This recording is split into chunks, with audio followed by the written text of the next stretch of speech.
Good evening and welcome to the regular meeting of the Ames City Council for September 13th. Good evening, Council. First item tonight is supposed to be a proclamation for Harrison Barnes Day for this coming Thursday, and we were informed this afternoon that his plane was not going to make it here on time, so I encourage everybody to come to the celebration. I think it's 7 o'clock, I believe, on Thursday night, and I'll be reading the proclamation at that time, as well as participating in the events. So we're going to go ahead and dispense with that, and we are working from an amended agenda, Council. There's been a couple items that were added to consent. First is resolution approving appointment of 2 individuals to boards and commissions. And the second one is resolution approving a 28D agreement with the Iowa Department of Homeland Security and Emergency Management to assist the city of Jackson, Mississippi. Does council wish to pull any item from consent? Hearing none, entertain a motion to approve consent as amended. Move consent as amended. Second. Thank you. Roll call. Aye. Aye. Aye. Aye. Aye. Aye. Thank you. Moving on to public forum, a time we set aside for comments from the public on topics of city business other than those listed on the agenda. And I will ask people to limit their comments to 3 minutes or less. And I have 2 cards to start with. Ryan, if you want to start tonight, introduce yourself and your address, and you may proceed with your comments. Ryan Jeffrey, 234 Park Ridge Circle. I'm here just talking tonight about solar installations in Ames. And as we all know, we've been working on the climate action plan in the city for several months now, and it's moving forward. But there are things we can do pretty easily, I think, in the meantime while that's moving. And this is one of those, and it comes off of Tim's list of potential high priority things that could be addressed and don't need any outside people to tell us. So I've been looking through our solar installation plan in Ames and how it gets done and comparing it to other communities around this town or around the state. And the thing that really stands out is that we have a planning and zoning restrictions on solar that none of our peer cities do. This adds an entire significant step and a hurdle to people installing solar on their homes. And so I and ACAT would simply ask council delete this section of P&Z code. I believe it was put in a assumption that solar might be ugly, neighbors would object to it. None of our peer cities seems to have an issue with this, and I think in reality, most people want their homes to look nice. They're not going to install really glaringly ugly things, and we have a high need for it. So I think it's a minimal risk that's being addressed with a significant barrier to entry for everybody to install solar. So I would encourage council to take a look at this. It doesn't take much staff work to go over that and delete that section of code. It's just it won't impact any other section. It will just leave solar. We'll have interaction with the utility and with inspections. It'll still have to meet National Electric Code. It'll still have to have a utility interconnect agreement. And that's really all we should need, and that's all other communities need.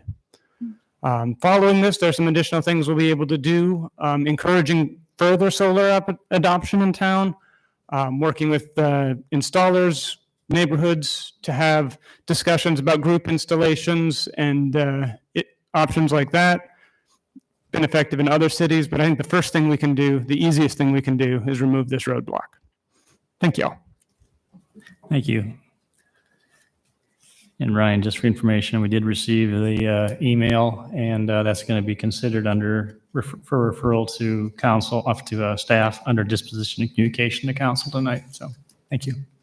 Thank you. All right, Richard.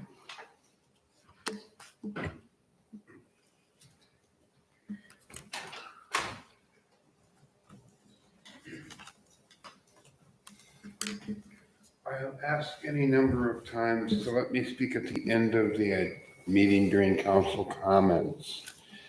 I kind of figure that it should be appropriate for me to do that tonight. Thank you. All right. Anybody else want to address council tonight under public forum? Seeing none, we'll close public forum and move on to item number 20. And we'll turn it over to Keith.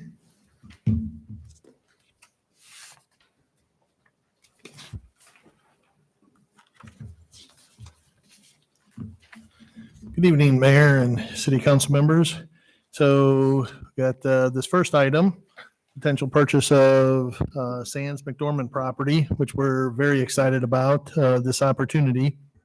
So just have a few slides to kind of show, and if people aren't familiar with the area is or where it is. So on the next slide, this kind of gives you an idea within the city of Ames, where it is. It's out west. It's on Ontario Avenue. West of North Dakota. Go to the next slide.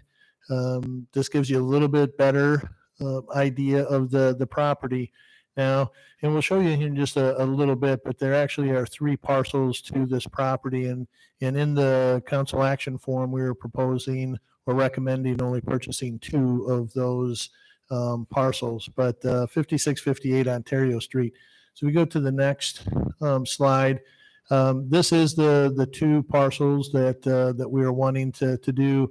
There is the top portion, which has the outbuildings, kind of the homestead site. Clear Creek runs through that. Altogether that parcel is roughly 8 to 9 acres. And then in the middle of that area we have prairie. And then on the bottom end or in the south end is crop, which is farmed right now. So we go to the next slide. You can just see some pictures, and there's 4 of them. Corey can kind of go through just some of the pictures that along the creek, and then some pictures of the prairie. So with this, about 10 years ago, the city was in conversation with the owners in regards to purchasing this property. And eventually the owners decided not to sell at this time. Late in 2021, there was some renewed interest for various reasons to sell the property. The owners had been working with the Iowa Natural Heritage Foundation. They got in contact with me, asked if the city was still interested. We did an appraisal update from an appraisal that was done in 2013, and looked at that. And so really with this is something that we generally would give you more time, to have conversation and discussion. But at this point, if the sellers would really like to see this turned into parkland, if the city is not interested, they will most likely sell it to developers, and it would turn into a development. So with that, that's where we're looking to tonight. If you go to the next slide. So as far as what the dollar amounts are, you can see the parcel 1, and this is off of the appraisal. Parcel 1 is just over 200,000. Parcel 2, the 40 acres, is 940,000. So total expenses to purchase this would be just over $1.1 million. With this, as far as funding goes, so the city does have a park development fund. And part of that park development fund, we put $100,000 each year from local option sales tax. And really the purpose of that fund is for this exact reason that's in front of us tonight. If an opportunity comes and something that city council feels strongly about, we can make that purchase without having to wait or try to find the dollars in an upcoming budget cycle. So with it, one of the other things, so we do have right now, it's about $1.24 million is what's in that park development fund. So one of the things that we did do is we did apply for a REAP grant, which is part of the Iowa DNR, and REAP stands for Resource Enhancement and Protection. So city our size can get a maximum amount of 200,000. So if we get that REAP grant, the city's portion or park development fund would just be about $940,000, or just a little bit more than that. which if that's the case would leave just under 300,000 left in that development fund. And right now we don't have any other projects that are slated to use that money, coming up. So even if we have to pay the full 1.1 out of this fund, we will leave just under 100,000, and that still will be good because we'll be adding to it. I did go through in the council action form, did share, how we could maybe replace that funding, over time with some upcoming CIP projects and so on. I won't go into all of that, but why this property? Part of our park master plan, that we have identified in that master plan a community park, and that's what this would be. Community park is service area of 2 miles, has higher level of amenities, off-street parking, permanent restrooms, and then amenities that also service the entire community, such as could be a disc golf course, could be pickleball courts, could be ball fields, and such. So in our park master plan, we do identify the need for a community park on the west end of town. Also part of the comprehensive plan, that area is a growth area. The west area of Ames is an identified growth area. And one of the things in the comprehensive plan was also the need to add either neighborhood parks or community parks in those growth areas. So I think there's a good rationale for it.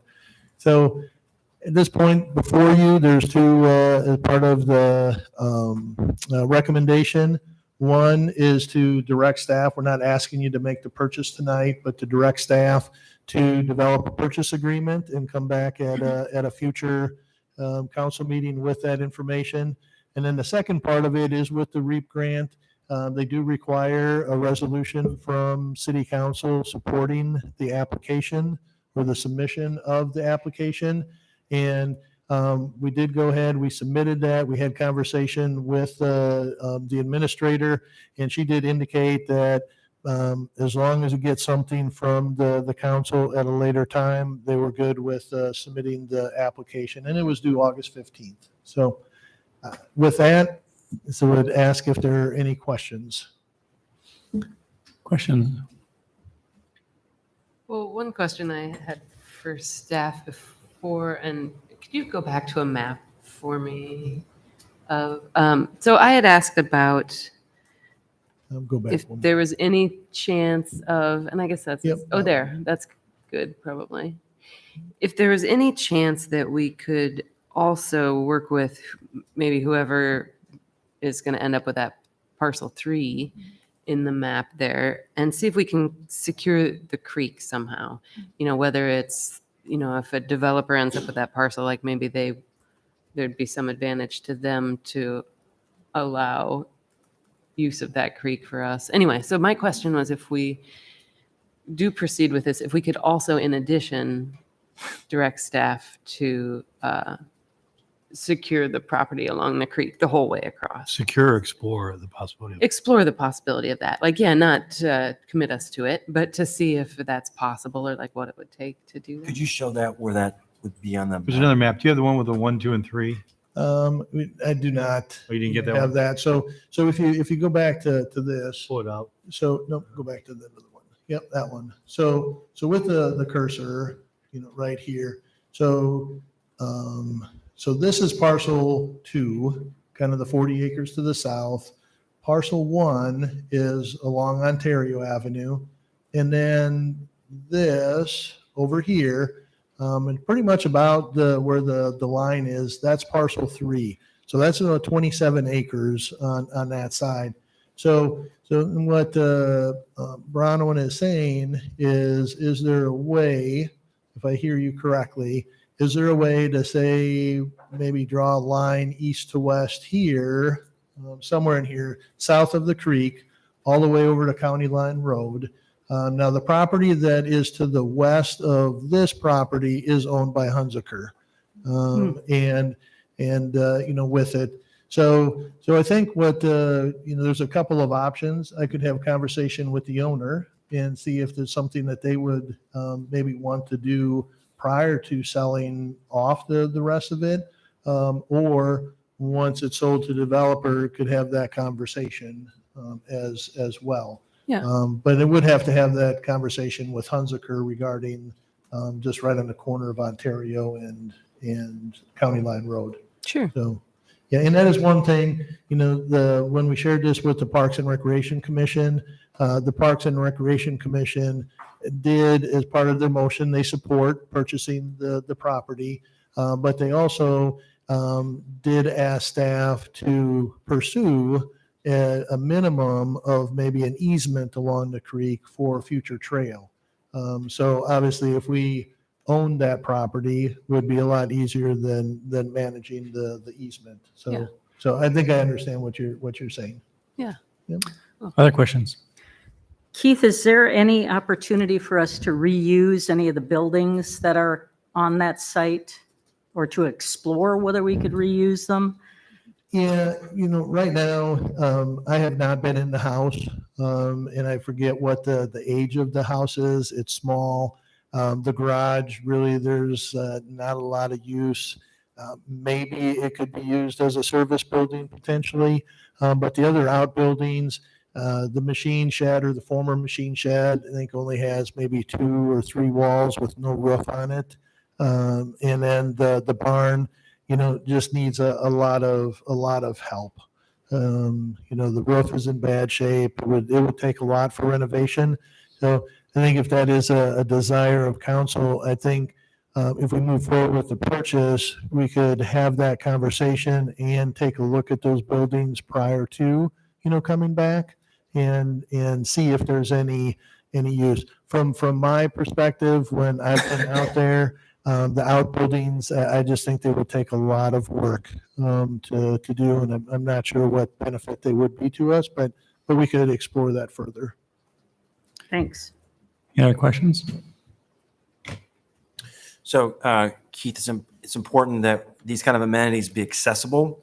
Could you speak to the accessibility of this property to Cyrite and on bike trails? Yeah, so we'll see if we can get this. So actually right here is a Cyrite bus stop. So very convenient, which would be almost directly across the street from where we would have an entrance to it. So there are a bike path, I believe, on Ontario as well. So a couple of different ways. We do, on the south of this is Sunset Ridge Park, so there'd be easily walking access to it. We'd look to see what type of additional maybe connections, paths would need to be placed, to get into the park.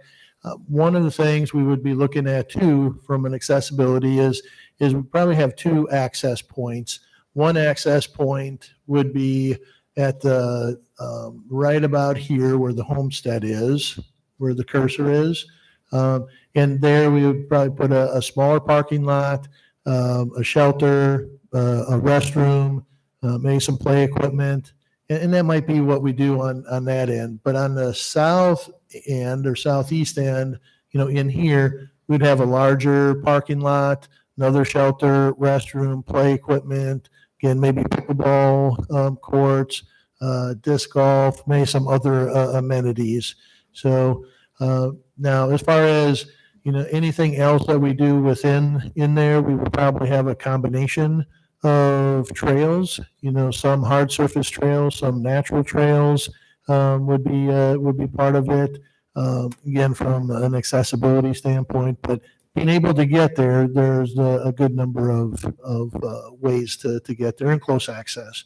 One thing that I didn't mention that I probably do need to say is, and I think it might have been, I had a slide after the budget, is that as far as development, we're looking at, this is going to, development will cost several $1 million. Just for a reference, when we developed Ada Hayden, I think that was the bond issue to purchase and develop was somewhere in the neighborhood of $6 or $7 million. So depending on what goes on, and there would have to be a phased approach. a variety of funding sources. We would do public meetings to develop a site plan and see what amenities the community would like to see there. But there is going to be no immediate development. There's no funding set aside to say, hey, we purchased this, and then a year from now, voila, it's a park fully developed. That's not going to happen. And I think it's important that the council and the public understands that concept. Could you walk us through then, and again, this is sort of on the fly, but how would you layer over the CIP, those different phases? Well, we have not had a lot of discussion, on that, because right now, we already have a lot of projects in the CIP, slated for the next 5 years. So it would either be delaying projects, but we would also, if we could put something into the CIP, if it fits with other needs that we have. But we would also look at grants. There's Land and Water Conservation Act that we could maybe get a grant for development of the park. We might be able to go back to REAP and get some additional funding for development of this parcel. We would look at other grant opportunities, donations. There'd be naming opportunities, not only for the park, but for the amenities within it. So with a park this size, I think we would be more, if aggressive is the right word, be more aggressive in trying to seek out some of those donations and naming opportunities, for that. So I think we would have to do more work to give you a better answer of how. And that's fine. And I realize this is sort of on the fly. Yeah. But Your specific question, how does it fit in the overall CIP? Mhm. Well, of course, that'll be a prioritization by the city council. If we do geo bonds, that's going to have to be probably a bond issue. It'll have to be measured against, remember, other needs. We have fire stations, we have animal control shelter, and other type of projects. So, it'll be a prioritization. so maybe there are things you can do sort of in phases to create accessibility, but maybe build some of the structures and things later Smaller on. increments, yes. The Yeah. bigger stuff come later. Okay, just a couple other things. So a number of our parks struggle when we have major rainfall events. They're, Brookside is underwater if we get an inch of rain, right? So, but this area, I don't remember this area being in an area that's prone to flooding. Could you speak to that? Is this an area it's pretty safe from flooding? Yeah, it's just within the creek area. The creek, there's not a lot of flow, in there most times. So if we have a heavy rain, there will be, that creek will come up. But we've already had conversation with John Dunn, with Water Pollution Control about maybe doing some stabilization, some nutrient reduction, things to help with that. The only area that, and if you went back to one of those pictures, Corey. So go back one more. Yep. So if you see up here, there is a pond, and that overflow comes underneath the road, and it you can kind of almost see it, kind of follows this path to the creek. So if the creek goes up a little bit and we have, the overflow coming from that pond, this might be about the only area that would have some issues. But in talking with the owners, that has not been identified as an issue. Yeah. Flooding. Final question. So with Ada Hayden and the areas to the west, those have been areas where we've identified as being maybe a little more environmentally sensitive. So there are some natural aspects that we're concerned about. Have we had anyone go out and survey this area? Are there any particular aspects about this land that have any kind of particular environmental sensitivity that the council should be aware of? No, the only thing that, I did walk this with the Iowa Natural Heritage Foundation representative. And the only thing that I have heard is that maybe with the rusty patch bumblebee, which is an endangered, species, that this may be a good location, for those. The foundation has not seen anything out there yet at this point. But other than that, there has nothing that an environmental sensitive area.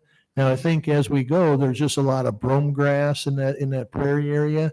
I think over time, we'd want to switch that out to native grasses, pollinator species, and really maybe improve, the habitat.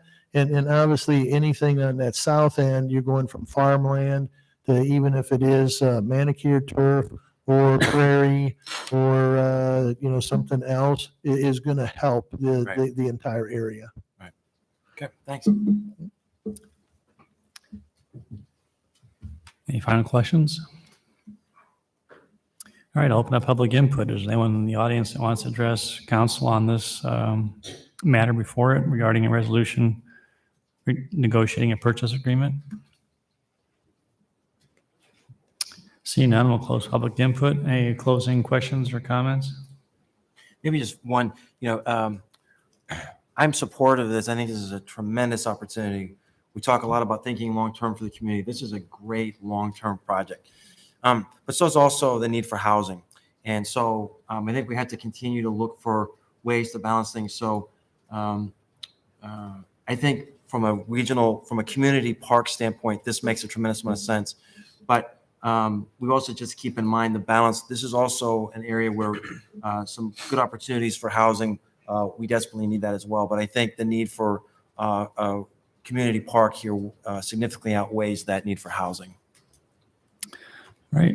Entertain a motion on resolution directing staff to negotiate a purchase agreement for parcels 1 and 2 of Sands McDormand property, 5658 Ontario Street, in the amount not to exceed $1,146,474. So moved. Second. Okay. Moves to second. Any discussion? Roll call, please. Aye. Aye. Aye. Aye. Aye. Aye. Thank you. And entertain a motion on resolution approving the submittal of an Iowa Department of Natural Resources Resource Enhancement and Protection Grant application in the amount of $200,000. So moved. Second. Thank you. Roll call. Aye. Aye. Aye. Aye. Aye. Aye. Thank you. Oh, can I do one more motion? Oh, yes, go ahead. Thank you. Sure. I would move that we direct staff to also explore securing the land around the creek, just along Ontario there, in what is parcel 3 to basically into County Line Road. Is that what it is? Just, Second. okay. So you said securing as in purchase or? Explore securing that. So I think there's some options for how we might do that, but if not, well, however staff take that to mean. I Well, think just, maybe Steve asked the explore. question about, when you say secure, is it actually to own, or is it to just have access to from an easement or? Yeah, I would say we could explore the options there. So, if we could own it, but that might be through purchase or donation, depending on the circumstances. So I don't mean Under to our describe control, that. under city control. Yeah, All right, thank you. I think leaving it open-ended. yeah. I mean, it might be something in the development process that there's some trade-offs that we acquire that. But frankly, even if we have an easement, that gives us the same right of access. So Sure. Yeah. I think leaving it open-ended gives you guys options. Okay. Those in favor of the motion say aye. Aye. Any opposed or abstaining? Motion carried. Mayor, I would like to move that we also ask staff to investigate whether any of the buildings can be repurposed if we were to purchase the site. Is there a second? I'll second. All right, any discussion? Those in favor of the motion say aye. Aye. Any opposed? Motion carried. Very good. Thank you. Very good, thank you. All right, moving on to item number 21. Yeah, so with this one, an agreement with Cameron Gray for an obelisk, free little library in the Franklin Park. So this just gives you kind of an overview of what it looks like, what he's thinking with it. So Brian and I have had several conversations with him over the past several months in regards to it. And if you go to the next slide, just kind of gives you an overview of what the artwork, the description of it. And one of the things we did is looking at this agreement, if you go to the next slide, is we did pattern after the downtown art loan program, because that was what we're looking at. The artwork would be his. He would loan it to the city. We'd have it in Franklin Park. You can see from October 1st of this year to September 30th of 2027. Since all similar to the other art pieces, Mr. Gray would maintain the sculpture, and then he has been in communication with raising readers to stock books. So the agreement is part of the council action form. I think pretty straightforward, very similar to what we used with the downtown artwork.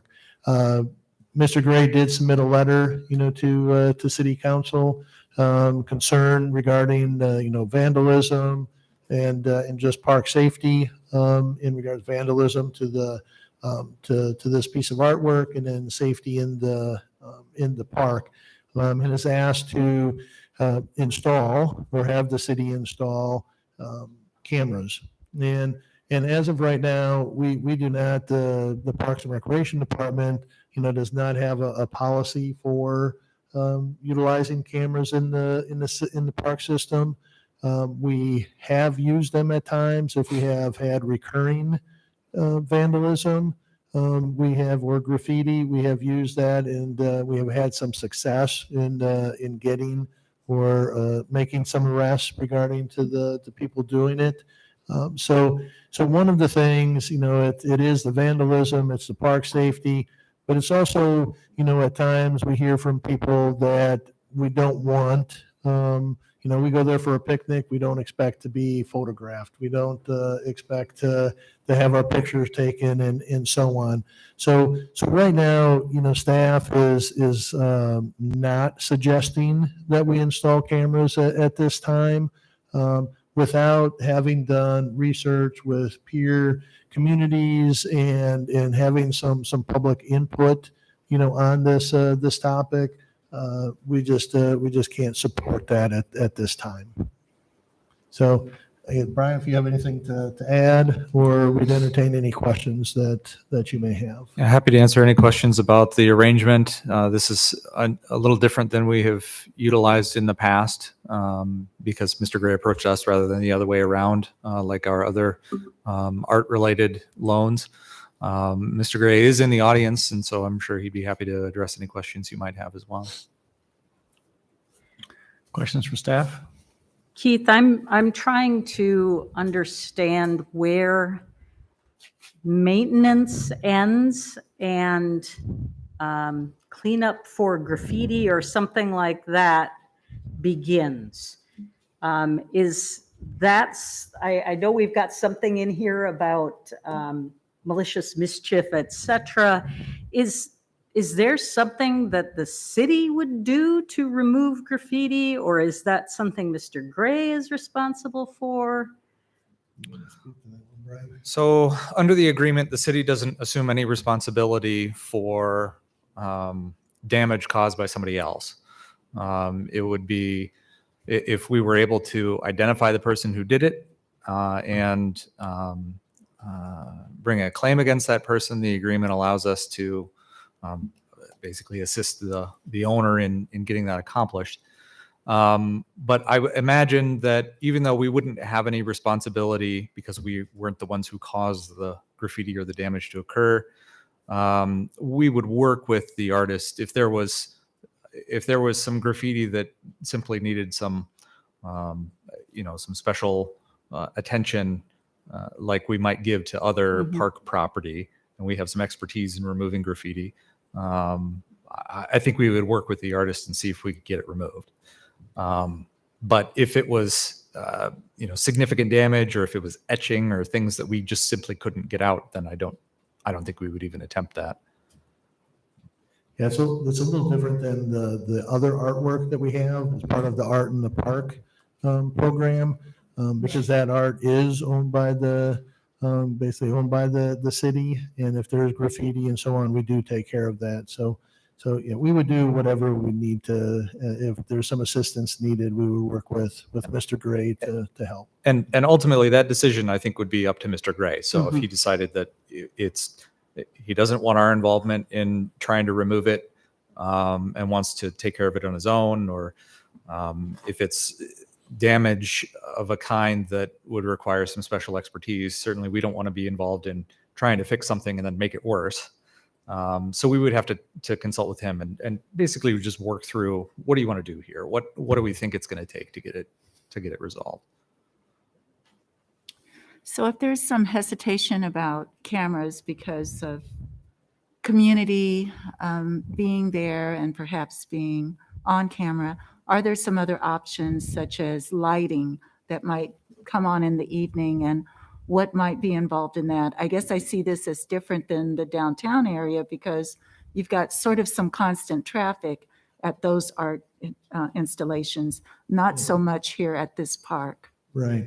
So we did have a conversation about maybe adding some solar lighting to it, just to light it up, because there is a, with this piece of artwork, there is some uniqueness, to it. And I think when you see it in the day versus seeing it at nighttime with some light on it, you'll get a different feel. And that's one of the conversations that we had. So that is something that looking at, I think we have talked about doing that. One of the other things is this next year, there will be a shared use path that goes through the park from east to west.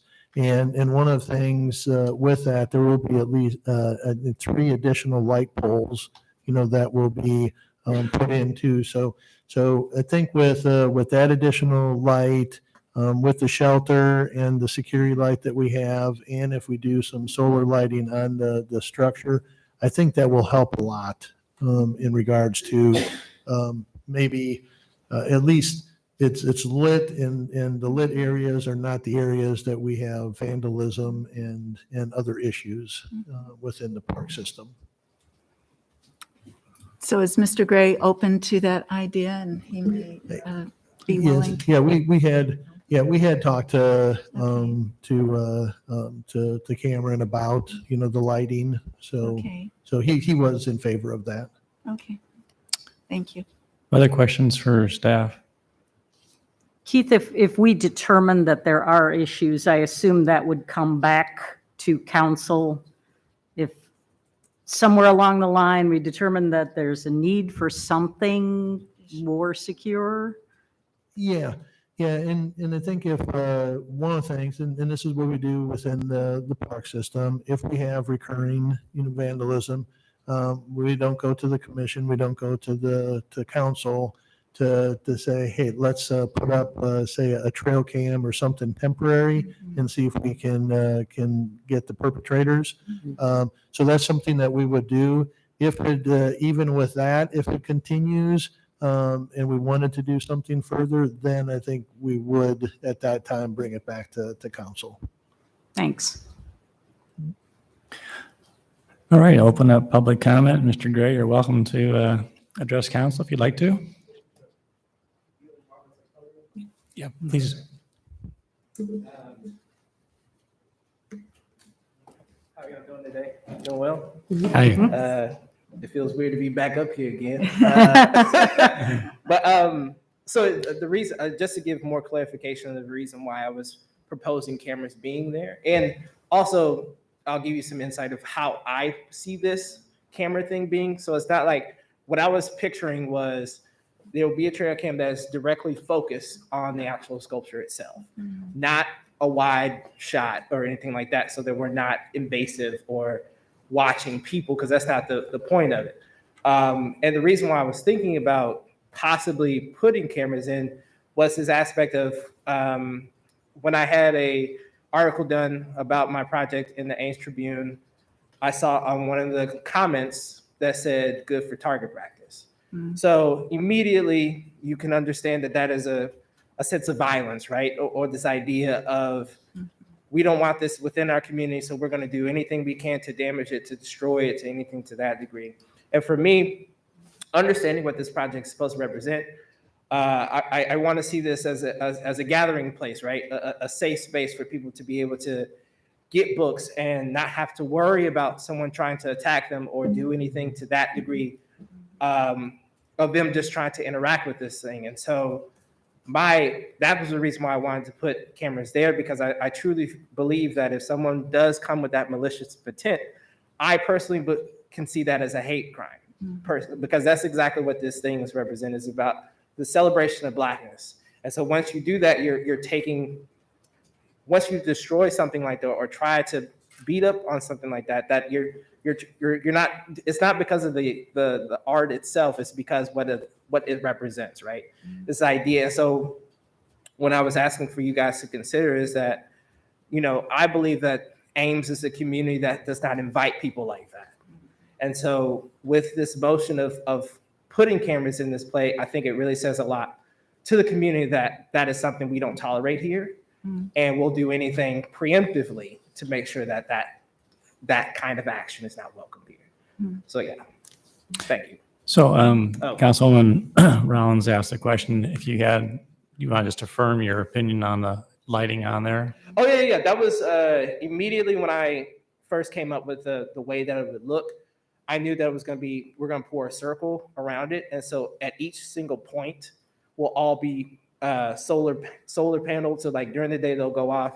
At night, and it'll all be angled up towards the actual object itself. So that whole platform of where it will be completely lit. The only comment I would make I understand if you just focus on the piece of art, that may not allow seeing who a perpetrator might be if they're outside the field of view, essentially, if we're trying to catch someone, especially if they're, along the street side or whatever. But we certainly appreciate your feedback. And I also want to thank you for your initiative, your efforts, and your pursuit of this. And I'm looking forward to being out there and seeing what it looks like when it's done. No, it's going to be incredible. And thank you guys for allowing me to do this and bring this to Ames. It really, truly means a lot to me.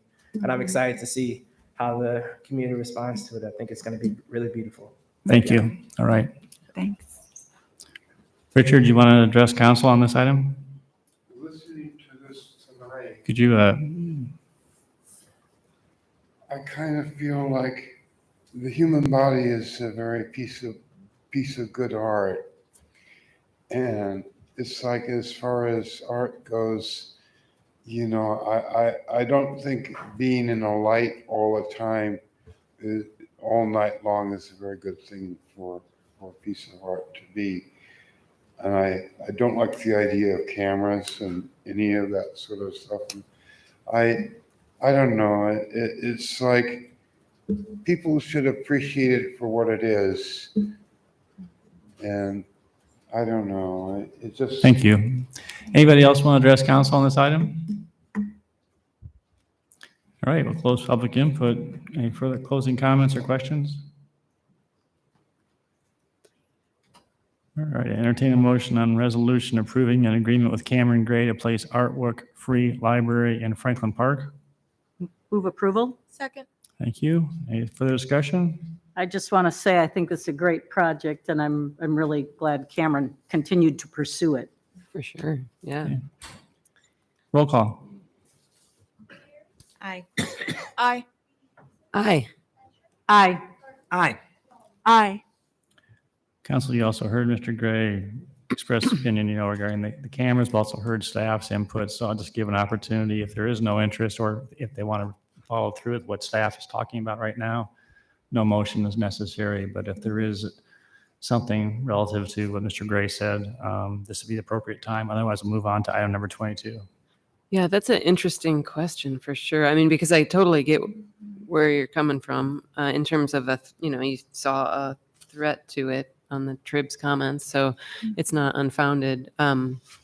Surveilling, I mean, and again, too, if we did something like that, we would want it really narrowly focused in on the sculpture, because I do think surveilling people is a sensitive topic, and so we definitely would want to get input before we started doing that.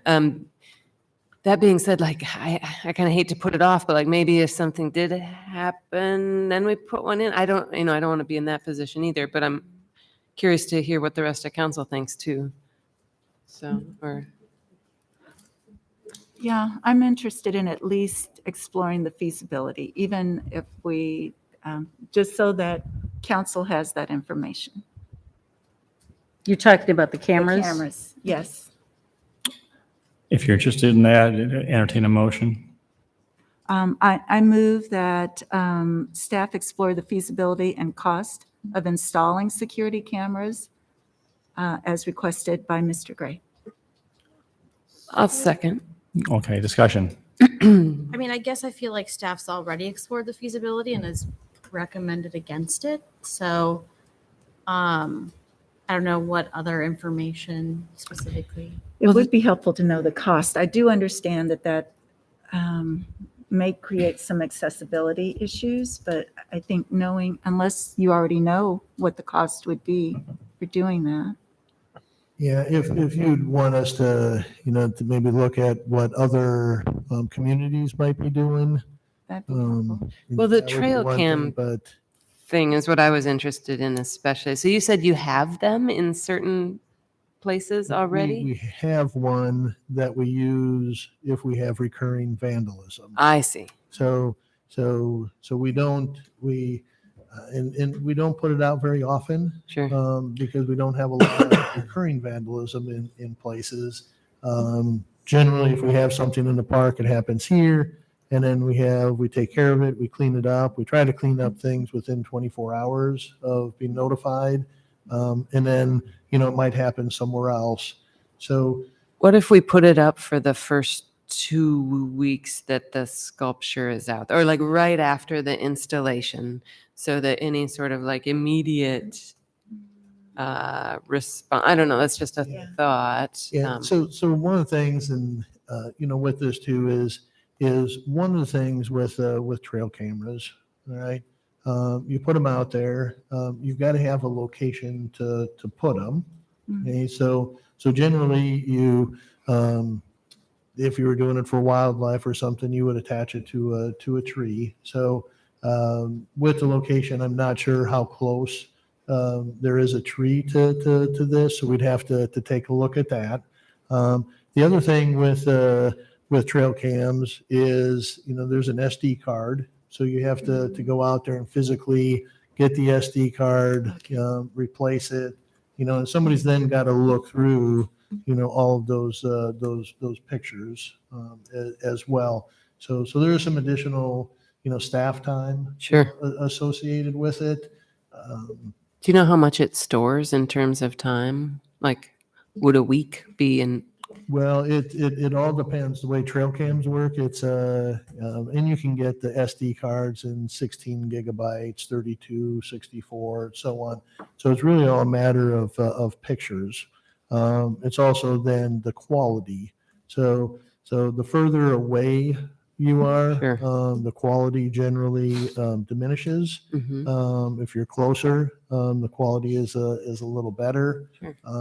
Now, there are cellular cameras, which then when they take a picture, they send a picture to some device and so on. So, again, it just, yeah. Sure. As of right now, we have only used those if we have recurring issues.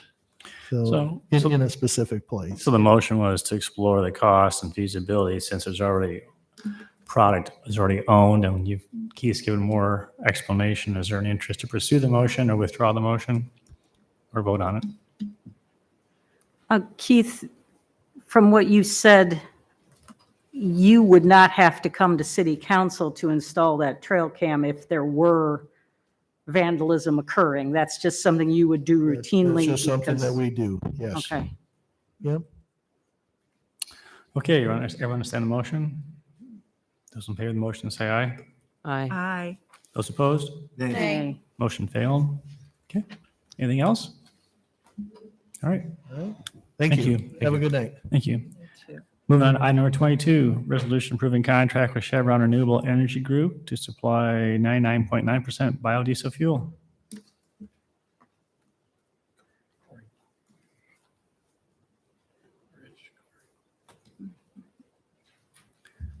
I think it's the longest I've seen you sit here at this desk for. That's It was pretty- nice. I didn't have to talk the whole time. So, thanks for having us tonight. So before you, the council action form is pretty straightforward. As you remember, 3 years ago, we entered in a partnership with REG, which is now REG Chevron, or Chevron REG. They installed 5 systems on 5 of our snowplow trucks, our heavy trucks, helped paid for the tank, the installation. So we've been using that since it came online. We added 7 more trucks. That was at our cost, but we've been using the B100. So they came back to us with an amendment. Our 3-year period was up. We think that the terms are favorable, so we're recommending approval. They did raise the price. We were getting a discount. So our B100 was cheaper than diesel. Now they're going to match. We still think that's a good deal for the city, especially as we're going through the climate action plan to talk about that. And so I'm going to turn it over to Rich. You see in the council action form kind of the terms, another 2 years, the price going up, but we still get the tank at very low cost. But Rich is going to kind of just go through kind of what we've seen during the pilot project. Rich was the lead on this project throughout. Good evening, Council and Mayor. I'm Rich Iverson, Fleet Support Manager, and we've been fortunate to be able to work through the pilot project. I want to thank Council for approving the project and the support and encouraging staff to share the results with other communities, and which we've been able to do. And so I can't tell you how pleased I am that Council is working on the council action or the climate action plan. And I think this is a good piece of that and will be in the future. So hopefully we can look at the support of council going forward. The amendment for this is to make sure that we have a reliable supply of B100 for the project. And so just a quick overview of the fleet. So currently the fleet has about 50% of the vehicles in the fleet and equipment are on some sort of alternative fuel. Whether that's a blended fuel, B20, or ethanol blends of gasoline, propane, or electric vehicles. Over 50% of the fleet is currently on something like that. The biggest impact that we've been able to have in terms of using alternative fuels has been with the B100 program in conjunction with the B20. You can go to the next slide. So we started the B20 program in 1997, which basically says that for the warmer months of the year, we'll use B20 and then B5 during the colder months. And that is pretty much because of the temperature then and how biodiesel reacts to colder temperatures. So the pilot vehicles that we use are snowplow trucks, which burn most of their fuel during the winter. And the end result of that is that a B20 program for trucks like our snowplow trucks winds up with only an 8% biodiesel usage in those trucks. We can go to the next slide. And so with the B100 project that's in about month 30 now, we've seen that we're running 84% versus 8% in the snowplow trucks. That's annually. And fuel economy is a little bit lower, which was expected. They talked about that when they were here in terms of REG presented to council that there might be a slightly lower energy with the biodiesel. However, it doesn't affect the performance of the vehicles. The vehicles still go out and work, and they do a great job of plowing snow, and the operators really can't tell any difference. Just use a little bit more fuel. Then there is a cost associated with heating the fuel.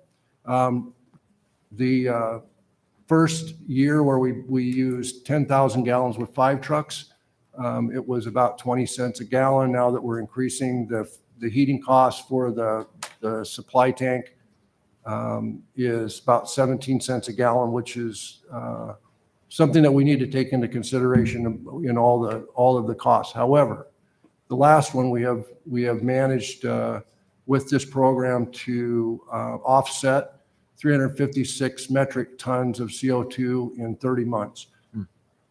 In the global perspective, that's a small amount, but in the ability for the city of Ames as a leader in this, to be the first city in the nation in this climate, we've been able to share this experience with other cities. For instance, Madison, Wisconsin just came on board with their snowplow fleet. We've talked to a lot of other cities, and I just spoke with Lincoln, Nebraska. They're very interested in pursuing this. So there's a lot of opportunity going forward. That this is just a great opportunity for us to be a leader and do this. And I really want to thank council for that. Next slide. So after the first year, we used 10,500 gallons of B100 fuel in the first year, offsetting 103 metric tons of CO2. In year two, the actual 12 trucks, 23,000 gallons, offsetting that year 231 metric tons. And we're projecting with maybe adding one or two trucks to the program that will be getting closer and closer to that 250 metric tons offset each year. And we have opportunities to expand the program, which we'll be looking at. And one more slide. And then just to give you an idea where we're at with 250 metric tons of CO2 offset is like taking 50 gas cars off the road for a year. It's like what 300 acres of forest would sequester in CO2 in a year. That's 30 households of energy use in a year, and not burning 25,000 gallons of petroleum diesel. So there's some serious benefits to this. It's definitely an impact on our fleet. And I would encourage council to consider accepting the amendment for this and moving forward. Thank you, Rich. Questions? So Rich, a couple questions. So first of all, thank you. This wouldn't have happened really without staff investment and being willing to innovate. And so we appreciate the leadership you provided, and you're a good spokesman for the community as we talk with other cities. Could you talk about the maintenance? Are there any differences in terms of the maintenance of the vehicles? Surprisingly, there's almost no additional maintenance. The system is very reliable. It's proven to be reliable. I've talked to the mechanics, and the things that they share with me is that when they look at reliable is if you have repeated failures, that's an unreliable system. And we have had very few failures, and they've never been exactly the same thing, and they've been small. And secondly, the system is simple, but it's software driven. And a lot of the things that we need to have, I'm going to say adjusted is adjusted through software. And a lot of times that's just through the manufacturer of the technology. It's very, very simple. And they're very attentive to what we do. They monitor everything. Part of the agreement was that we would share a lot of data, which we've done. And so in return, they're extremely interested in how we're doing and being attentive to our needs. And final question, where do we get the fuel from? Very good question. So let's just start with the farmer in Iowa that grows soybeans, and that goes to be refined by REG, which is a local company now owned by Chevron. But the REG Renewable Energy Group is headquartered in Ames. Lots of people are employed by them. They have, I think, 11 refineries globally now, and they're the largest producer of biodiesel. And so that is says a lot for what we do, rather than supporting, foreign oil or I don't want to get too in depth in other alternative fuels, but basically this is an excellent opportunity for us to use local products and local alternative fuels. And so Are there any other providers other than Chevron for this? Oh, yeah, certainly. There are other manufacturers of biodiesel. I think looking at the regulations and the quality of the fuel that we've been receiving from REG has been outstanding. Huh. I don't know that we would get that same quality, and certainly not for the price. Right. From another vendor. Great report. Thanks. Other questions? I just think in the consideration too is that you're leasing a large tank for $1 a year. And that's not really reflected, I don't think, in your cost factors. I have no idea what that tank costs, but I know it's a big tank and all the equipment associated with it. Secondly, I think Ames should be proud of the fact that I think we were the pilot project for the nation. Is that right? That's correct. And because of us taking this on and council support, this is now being rolled out in entities or cities and counties. I think I heard at Chicago, the garbage trucks possibly were.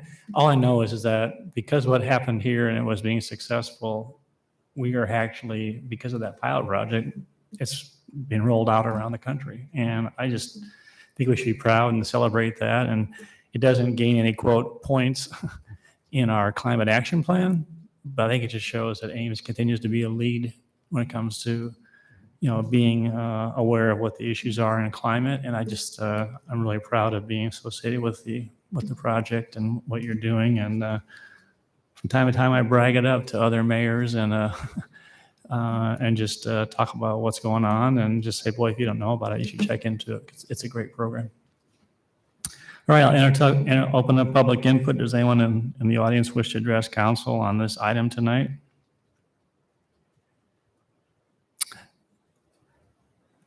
Did you wish to speak? Okay, all right, I was just trying to read the body language, that's all. All right, I'll close public input. Any further comments? Entertain a motion on a resolution approving contract with Chevron Renewable Energy Group to supply 99.9% biodiesel B100 for use in the city snowplow trucks and the lease or purchase of REG's 12,000-gallon biodiesel tank. So moved. Second. Thank you. Roll call. Aye. Aye. Aye. Aye. Aye. Aye. Thank you, gentlemen. Thank you. Thank you. All right, moving on to item 23. Entertain motion on second passage of ordinance prohibiting parking at all times on the east side of Hoover Avenue from 24th Street to 30th Street and from Bloomington Road to Adams Street. Move on second. Second. Thank you. Roll call. Aye. Aye. Aye. Aye. Aye. Aye. Thank you. Entertain a motion on second passage of rezoning with master plan 3898 University Boulevard from RI Research Park Innovation Zoning District to RI Research Park Innovation Zoning District with revised master plan. So moved. Second. Thank you. Roll call. Aye. Aye. Aye. Aye. Aye. Aye. Thank you. And item 25, entertain a motion on third passage and adoption of ordinance number 4477, a rezoning with master plan 798 North 500th Avenue from A agricultural to FSRL floating suburban residential low density. Move on third. Second. Thank you. Roll call. Aye. Aye. Aye. Aye. Aye. Aye. Thank you. All right, moving on to disposition and communications to council. There's actually 6 items tonight. Correct. First is just a memo from DONCOM regarding impact on natural gas prices on electric customers. No actions needed, just a briefing on that, so you know what's upon us. Second item, memo from Jeff Huff, Chief of Police, on summary of Cyclone Welcome Weekend. Here again, no action, just wanted to keep you briefed on the summary of his statistics for the week, for the welcome weekend, for your information only. Third is a letter from Ryan Jeffrey, Ames Climate Action Team, pertinent to his comments during public forum revision of solar energy system permit and approval process. Is there interest to have a memo from staff on this? I would move that we get a memo from staff on the zoning restrictions to solar. Okay, is there a second? Second. Any discussion? Those in favor say aye. Aye. Any opposed or abstaining? Motion carried. Next is staff report regarding acceptance of credit card payments for utility fees and parking tickets.